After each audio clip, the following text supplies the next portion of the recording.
di Nusantara. Jaringan keilmuan Nusantara adalah hubungan antara istana sebagai pusat kekuasaan dan pendidikan.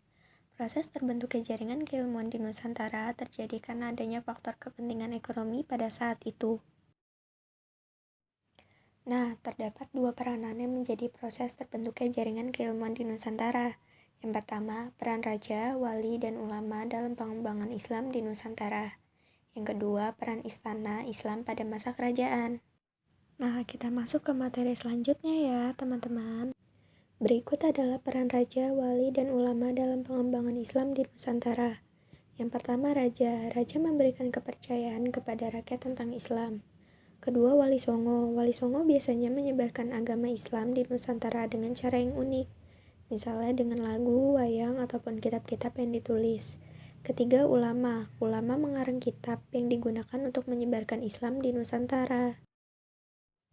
Sejak Kerajaan Samudra Pasai mengalami keruntuhan, jaringan keilmuan tetap berlanjut dan Kerajaan Samudra Pasai menjadi pusat studi. Ketika Kerajaan Malaka masuk Islam, Kerajaan Malaka juga menjadi pusat studi, bahkan dapat dikatakan berhasil menyainginya. Dan kemajuan ekonomi Kerajaan Malaka telah mengundang para ulama untuk berpartisipasi dengan lebih intensif dalam proses pembelajaran Islam.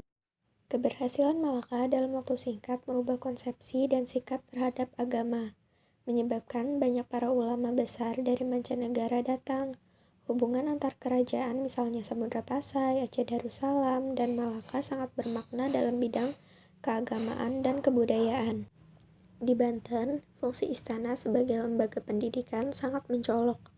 Bahkan pada abad ke-17 Masehi, Banten sudah menjadi pusat ilmu pengetahuan Islam di Pulau Jawa. Sedangkan di Palembang, banyak Sultan Palembang yang mendorong pengembangan intelektual keagamaan. Berkembangnya pendidikan dan pengajaran Islam telah berhasil menyatukan wilayah Nusantara. Semua ilmu yang diberikan di lembaga pendidikan Islam di Nusantara ditulis dalam aksara Arab, baik dalam bahasa Arab dan bahasa Melayu. Selanjutnya, berkembanglah pendidikan tersebut sampai ke rumah-rumah dan ke tingkat yang lebih luas. Pengajaran yang diberikan adalah menghafal Al-Quran dan sebagainya. Sekian materi yang saya sampaikan. Mohon maaf bila ada salah kata. Terima kasih. Wassalamualaikum warahmatullahi wabarakatuh.